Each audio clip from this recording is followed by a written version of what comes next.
kamu punya dia. Kamu tak harus hadapi semua sendiri. Hanya dia Betasol yang bisa stand by you.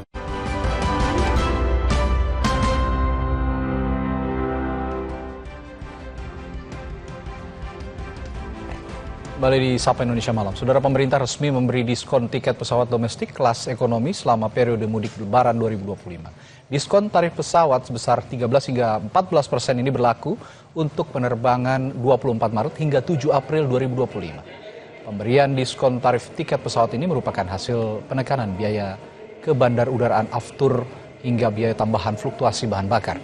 Selain itu, pemerintah juga menggelontorkan dana untuk menanggung PPN tiket pesawat sebesar 6%, sehingga PPN yang dibayarkan masyarakat yakni sebesar 5%. Kali ini ada insentif tambahan dari pemerintah berupa PPN. Sebagian ditanggung pemerintah sebesar 6%.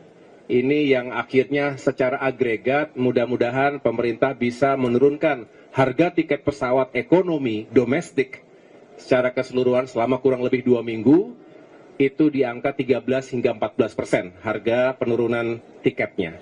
Ini mudah-mudahan juga membantu masyarakat yang sudah mempersiapkan diri akan pulang kampung, bertemu dengan keluarga, merayakan Idul Fitri di kampung halaman masing-masing. Lalu seberapa efektif insentif mudik termasuk diskon tiket pesawat dan diskon tarif tol membantu masyarakat menikmati mudik tahun ini? Kita bahas bersama anggota Komisi 5 DPR RI dari fraksi Partai Keadilan Sejahtera, Pak Yanwar Arif Wibowo, dan analis penerbangan Alvin Lee. Selamat malam Pak Yanwar. Selamat malam Alvin. Selamat malam semuanya. Selamat malam. Ya, saya ke Pak Alvin dulu kalau gitu nih. Kalau melihat 14%, angka 14% ini sudah yang paling moderat untuk memberikan insentif terhadap konsumen, Pak Alvin, dalam kerangka mudik Lebaran tahun ini? Baik, potongan 14% ini tentunya signifikan ya. Bayangkan kalau yang melakukan penerbangan untuk mudik ini kan terutama yang lintas pulau. Nah, kalau tiketnya 2 juta saja, 2 juta kali 14% itu sudah hampir 300.000 itu per orang, jadi cukup signifikan. Okay. Jadi, tapi masalahnya kan pertama potongan ini berlaku hanya untuk pembelian yang dilakukan mungkin mulai kemarin malam ya. Sedangkan yang mudik ini kan pada umumnya sudah jauh-jauh hari beli tiket. Nah, yang sudah jauh-jauh hari beli tiket itu tidak bisa mendapatkan potongan ini, tidak bisa kemudian klaim kepada maskapai penerbangannya untuk mendapatkan potongan tersebut. Demikian, Mas. Oke, ini kita bicara pemotongan ataupun diskon ini kan tidak hanya jalur udara ya, itu darat, kendaraan pribadi, kereta api, bus dan segala macamnya. Seberapa berdampak dengan kebijakan diskon tarif pesawat kalau begitu? Iya, saya menggunakan rujukan ya kebijakan diskon saat Natal tahun baru kemarin yang mana diskonnya sekitar 10%. Itu kenaikan jumlah penumpang rata-rata hanya naik sekitar 5%. Dari rata-rata, dan kalau dibanding tahun lalunya ya mungkin sekitar 7-8%. Ini bukan suatu kenaikan yang signifikan. Karena pada umumnya untuk masa-masa liburan di mana pelaku perjalanan itu tujuan utamanya adalah mudik ya, mengunjungi sanak keluarga, ini sudah melakukan pembelian tiket jauh hari sebelumnya. Karena khawatir kalau belinya mepet-mepet tidak kebagian tiket.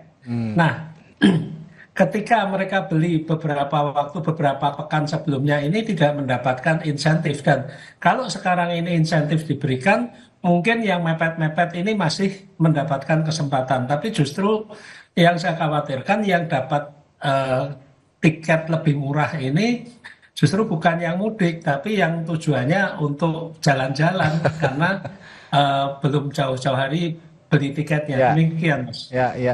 Nah, gimana tuh kalau gitu Pak Yanwar? Kalau kata Pak Alvin tadi, jangan-jangan nanti dipakai buat yang jalan-jalan bukan yang mudik nih. Ya, sebenarnya momentum Lebaran itu mudik adalah salah satu fase gitu ya.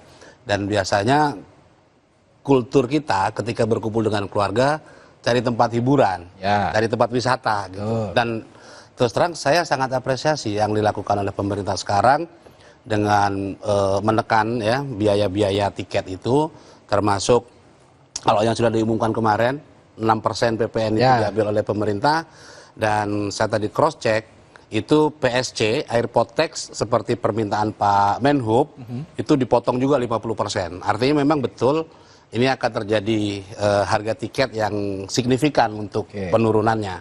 Nah, terkait dengan siapa kemudian yang mendapatkan manfaat dari diskon ini, saya kira semua masyarakat kita, mau yang mudik, mau yang kemudian mau liburan, menggunakan masa itu gitu ya. Dan ini akan menggerakkan ekonomi di daerah.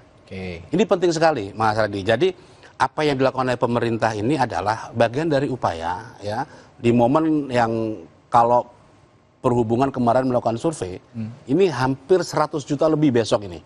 Ada pergerakan di musim Lebaran ke depan. Nah ini sebenarnya peluang ya teman-teman UMKM di daerah ya, nanti setelah liburan pulang bawa oleh-oleh. Nah ini saya berharap ada dampak yang signifikan. Tapi kenapa hanya moda transportasi udara dan tol saja ini? Kan ada moda transportasi kereta api, kapal laut, tapi kenapa hanya moda, pertimbangannya apa? Berdasarkan komunikasi yang saya tahu seperti tahun lalu dan juga Nataru, itu ada juga dari tiket kereta api. Setahu saya dipersiapkan hampir 12.000 tiket gratis ya, yang pengendara motor. Kemudian perhubungan darat juga ada program bis gratis. Juga dengan banyak perusahaan yang melaksanakan itu membantu sekali. Ya, kalau tarif tol itu memang kita dorong untuk dilakukan diskon. Kenapa? Karena SPM yang harusnya dikerjakan oleh pengelola jalan tol ini pasti kan terjadi kepadatan. Kepadatan ini kan pasti menghambat laju kendaraan. Yang minimum 60, maksimum 110 misalnya. Ketika terjadi kepadatan, jangankan 60 km per jam, itu bisa macet gitu. Nah ini kan artinya pelayanannya terganggu. Jadi wajar kalau kemudian pengusaha jalan tol memberi diskon kepada para pemudik. Pak Alvin, kalau kata Pak Yanuar tadi ya tidak bisa disalahkan juga kalau memang ada yang ingin berwisata, yang Lebaran juga kadang-kadang memang sekalian berwisata, juga ini untuk menggerakkan roda perekonomian terutama di musim mudik Lebaran. Gimana nih Pak Alvin? Iya, jangan lupa bahwa mayoritas warga negara kita ini kan Muslim, dan bagi yang beragama Islam, Lebaran ini utamanya adalah mengunjungi sanak saudara, mudik ya. Yang jalan-jalan itu pada umumnya non-Muslim, karena tidak ada acara misalnya sholat id bersama keluarga dan sebagainya ini. Jadi yang harus diutamakan adalah kepentingan umat Muslim. Nah, bagi saya yang lebih menarik lagi adalah ternyata kalau pemerintah mau ada niat politik yang kuat, PPN untuk tiket domestik ini bisa diturunkan dan bahkan bisa dihapus. Pertanyaan saya, kenapa hanya pada saat Lebaran ini? Kenapa tidak sekalian sepanjang tahun saja PPN terhadap tiket domestik dan PPN terhadap aftur rute domestik ini dihapus, karena untuk rute internasional tiketnya tidak kena PPN dan afturnya juga tidak kena PPN. Ini kan yang membuat tiket domestik kita ini menjadi lebih mahal daripada tiket internasional. Sekarang sudah ada contohnya, semoga ini menjadi menjadi trigger, dorongan ya bagi Presiden Prabowo, instruksikan kepada Menteri Keuangan hapus PPN terhadap tiket pesawat domestik dan terhadap aftur pesawat rute domestik. Karena tidak ada moda transportasi umum lain yang tiketnya itu dikenakan PPN, hanya pesawat saja, dan itu hanya domestik saja. Demikian, Mas. Dari item-item yang dipotong tadi kan 14% ya diskonnya itu. Ada salah satu item yang saya baca di literatur, ini retribusi bandara serta pelayanan jasa pendaratan, penempatan dan penyimpanan pesawat udara P4U gitu ya. Ini juga dipotong katanya sampai 50%. Tapi bagaimana memastikan bahwa pelayanan terhadap konsumen, terhadap penumpang, calon pemudik ini juga tidak terganggu?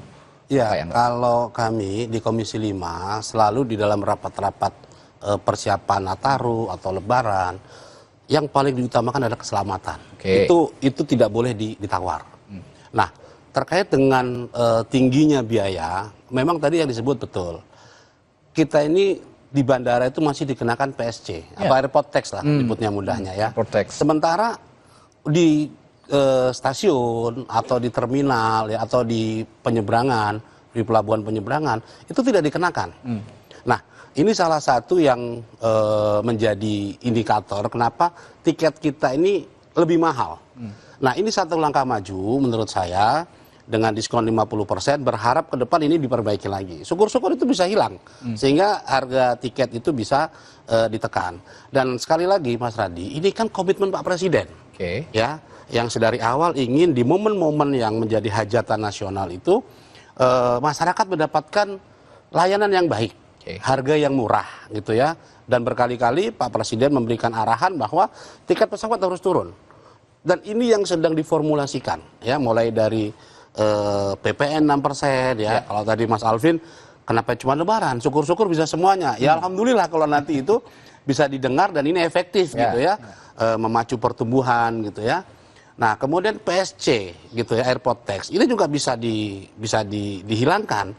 Kalau yang di internasional itu 300.000, di domestik 150 dan 100.000, ini bisa mengurangi lumayan juga gitu loh. Sehingga arus penerbangan kita ya, sekali lagi kita harapkan transportasi ini bisa menghidupkan ekonomi.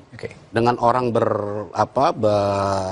terbang ke satu tempat kemudian belanja di tempat yang lain, ini akan menghidupkan ekonomi kita. Oke, baik, berarti pelayanan tidak akan terdampak meskipun ada diskon, terutama untuk calon-calon pemudik yang agak jauh di Indonesia Timur misalnya. Betul. Ini yang sangat-sangat bergantung terhadap tiket pesawat yang bisa ditekan mulai hingga 14% ini, sehingga mereka juga bisa kumpul lagi bersama sanak saudara di hari Lebaran. Baik, terima kasih Pak Yanwar. Terima kasih Mas Radi. Studio, dan Pak Alvin juga sudah memberikan perspektifnya di Sapa Indonesia Malam. Terima kasih Mas Alvin. Sampai jumpa lagi Pak Alvin, Pak Yanwar. Sama-sama. Saudara, setelah jeda di Sapa Indonesia Malam, ada berita lain yang kami sajikan, diantaranya 2 jenazah pendaki Puncak Kartens, Lili Wijayanti dan Elsa Laksono yang sudah tiba di Jakarta Senin sore. Sebelumnya keduanya meninggal dunia akibat hipotermia saat perjalanan turun dari Puncak Kartens Sabtu dini hari lalu. Kami punya informasi lengkapnya setelah jeda.